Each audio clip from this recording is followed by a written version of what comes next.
ಚಿತ್ತಾಪುರದಲ್ಲಿ ಇಂದು RSS ಪಥ ಸಂಚಲನ.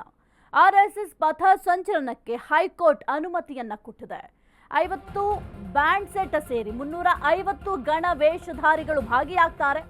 ಚಿತ್ತಾಪುರದಲ್ಲಿಂದು RSS ಪಥ ಸಂಚಲನ ಮಾಡಲಿದೆ. ಆರ್ಎಸ್ಎಸ್ ಪಥ ಸಂಚಲನಕ್ಕೆ ಹೈಕೋರ್ಟ್ ಈಗ ಅನುಮತಿಯನ್ನ ಕೊಟ್ಟಿದೆ.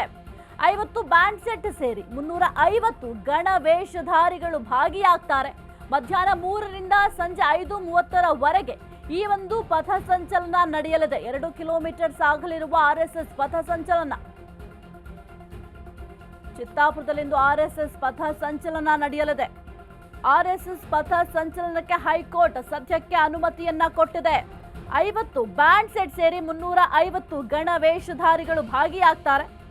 ಮಧ್ಯಾಹ್ನ 3ರಿಂದ ಸಂಜೆ 5:30ರವರೆಗೆ ಈ ಒಂದು ಪಥ ಸಂಚಲನ ನಡೆಯಲಿದೆ. 2 ಕಿಲೋಮೀಟರ್ ಸಾಗಲಿರುವ ಆರ್ಎಸ್ಎಸ್ ಪಥ ಸಂಚಲನ. ಚಿತ್ತಾಪುರದಲ್ಲಿಂದು ಆರ್ಎಸ್ಎಸ್ ಪಥ ಸಂಚಲನ ಜರುಗಲಿದೆ. ಆರ್ಎಸ್ಎಸ್ ಪಥ ಸಂಚಲನಕ್ಕೆ ಹೈಕೋರ್ಟ್ ಸದ್ಯಕ್ಕೆ ಅನುಮತಿಯನ್ನ ಕೊಟ್ಟಿದೆ. 50 ಬ್ಯಾಂಡ್ ಸೆಟ್ ಸೇರಿ 350 ಗಣ ವೇಷಧಾರಿಗಳು ಭಾಗಿಯಾಗ್ತಾರೆ. ಮಧ್ಯಾಹ್ನ 3ರಿಂದ ಸಂಜೆ 5:30ರವರೆಗೆ ಈ ಒಂದು ಪಥ ಸಂಚಲನ ನಡೆಯಲಿದೆ. 2 ಕಿಲೋಮೀಟರ್ ಆರ್ಎಸ್ಎಸ್ ಪಥ ಸಂಚಲನ ಸಾಗಲಿದೆ. ಇನ್ನು ಈ ಒಂದು ಆರ್ಎಸ್ಎಸ್ ಪಥ ಸಂಚಲನ ವಿಚಾರವಾಗಿ ನಾವು ಗಮನಿಸ್ತಾ ಹೋದ್ರೆ ಮೊದಲಿಗೆ ಶಾಂತಿ ಸಭೆಯನ್ನ ಮಾಡಲಾಗಿತ್ತು. ಯಾಕೆಂದ್ರೆ ಹೈಕೋರ್ಟ್ ಸೂಚನೆಯನ್ನ ಕೊಟ್ಟಿತ್ತು.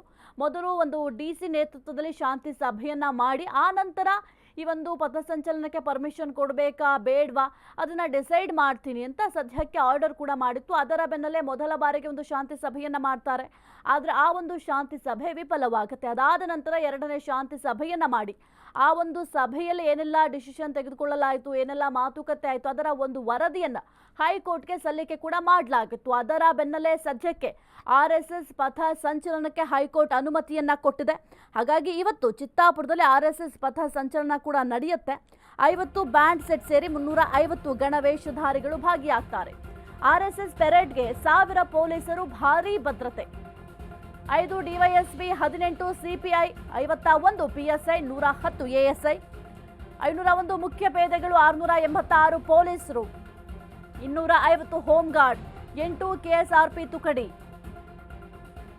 1 ಬಿಟಿಡಿಎಸ್, 1 ಎಎಸ್ಸಿ ತಂಡ ನಿಯೋಜನೆ ಮಾಡಲಾಗುತ್ತೆ. ಪಥ ಸಂಚಲನ ಮಾರ್ಗದುದ್ದಕ್ಕೂ ಕೂಡ 52 ಸಿಸಿಟಿವಿ ಕಣ್ಗಾವಲನ್ನ ಇರಿಸಲಾಗಿದೆ. ಸದ್ಯಕ್ಕೆ ಭಾರೀ ಭದ್ರತೆಯನ್ನು ಒದಗಿಸಲಾಗಿದೆ. ಆರ್ಎಸ್ಎಸ್ ಪೆರೇಡ್ಗೆ 1000 ಪೊಲೀಸರು ಭಾರೀ ಭದ್ರತೆಯನ್ನು ಒದಗಿಸಲಿದ್ದಾರೆ.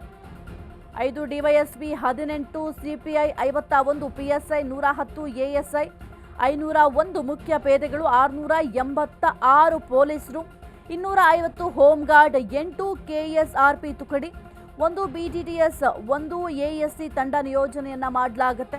ಇನ್ನು ಪಥ ಸಂಚಲನ ಮಾರ್ಗದುದ್ದಕ್ಕೂ ಕೂಡ 52 ಸಿಸಿಟಿವಿ ಕಣ್ಗಾವಲನ್ನು ಕೂಡ ಇರಿಸಲಾಗುತ್ತೆ. ಯಾಕೆಂದ್ರೆ ಒಂದು ಪರೇಡ್ ಮಾಡುವಂತಹ ಸಂದರ್ಭದಲ್ಲೂ ಕೂಡ ಈಗ ಸದ್ಯಕ್ಕೆ ಹೈಕೋರ್ಟೇ ಪರ್ಮಿಷನ್ ಕೊಟ್ಟಿರೋದ್ರಿಂದ ಕೆಲವೊಂದಿಷ್ಟು ಮುಂಜಾಗ್ರತಾ ಕ್ರಮವನ್ನು ತೆಗೆದುಕೊಳ್ಳಬೇಕಾಗುತ್ತೆ. ಯಾವುದೇ ರೀತಿಯ ತೊಂದರೆ ಆಗಬಾರ್ದು, ಅಹಿತಕರ ಘಟನೆಗಳು ನಡೆಯಬಾರ್ದು ಅಂತ ಕೆಲವೊಂದಿಷ್ಟು ಮುಂಜಾಗ್ರತಾ ಕ್ರಮವನ್ನು ಜಿಲ್ಲಾಡಳಿತ ತೆಗೆದುಕೊಳ್ಬೇಕಾಗುತ್ತೆ. ಹಾಗಾಗಿ ಸದ್ಯಕ್ಕೆ ಭಾರೀ ಭದ್ರತೆಯನ್ನು ಒದಗಿಸಲಾಗಿದೆ ಆರ್ಎಸ್ಎಸ್ ಪಥ ಸಂಚಲನಕ್ಕೆ.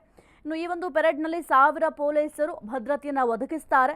5 ಡಿವೈಎಸ್ಪಿ ಆಗಿರಬಹುದು, ಜೊತೆಗೆ 18 ಸಿಪಿಐ ಆಗಿರಬಹುದು, ಜೊತೆಗೆ 51 ಪಿಎಸ್ಐ, 110 ಎಎಸ್ಐ, 501 ಮುಖ್ಯ ಪೇದೆಗಳು, 686 ಪೊಲೀಸರು, 250 ಹೋಮ್ ಗಾರ್ಡ್, 8 ಕೆಎಸ್ಆರ್ಪಿ ತುಕಡಿಗಳನ್ನ ನಿಯೋಜನೆ ಕೂಡ ಮಾಡಲಾಗುತ್ತೆ. ಇದರ ಜೊತೆಗೆ 1 ಬಿಟಿಡಿಎಸ್ ಮತ್ತೆ 1 ಎಎಸ್ಸಿ ತಂಡವನ್ನು ಕೂಡ ನಿಯೋಜನೆ ಮಾಡಲಾಗುತ್ತೆ. ಇನ್ನು ಪಥ ಸಂಚಲನ ಮಾಡುವಂತಹ ಮಾರ್ಗದ ಉದ್ದಕ್ಕೂ ಕೂಡ ಸಿಸಿಟಿವಿಯನ್ನ ಅಳವಡಿಸಲಾಗುತ್ತೆ. ಈ ಒಂದು ಪಥ ಸಂಚಲನ ಯಾವ ರೀತಿ ಇರುತ್ತೆ ಅಂತಂದ್ರೆ ಕಂಪ್ಲೀಟ್ ಸಿಸಿಟಿವಿ ಅಂಡರಲ್ಲೇ ನಡೆಯುವಂಥದ್ದು. ಏಕೆಂತಂದ್ರೆ ಯಾವುದೇ ರೀತಿಯ ಅಹಿತಕರ ಘಟನೆಗಳು ನಡೀಬಾರ್ದು ಅಂತ ಕೆಲವೊಂದಿಷ್ಟು ಮುಂಜಾಗ್ರತಾ ಕ್ರಮವನ್ನು ಈಗ ಆಲ್ರೆಡಿ ತೆಗೆದುಕೊಳ್ಳಲಾಗಿದೆ.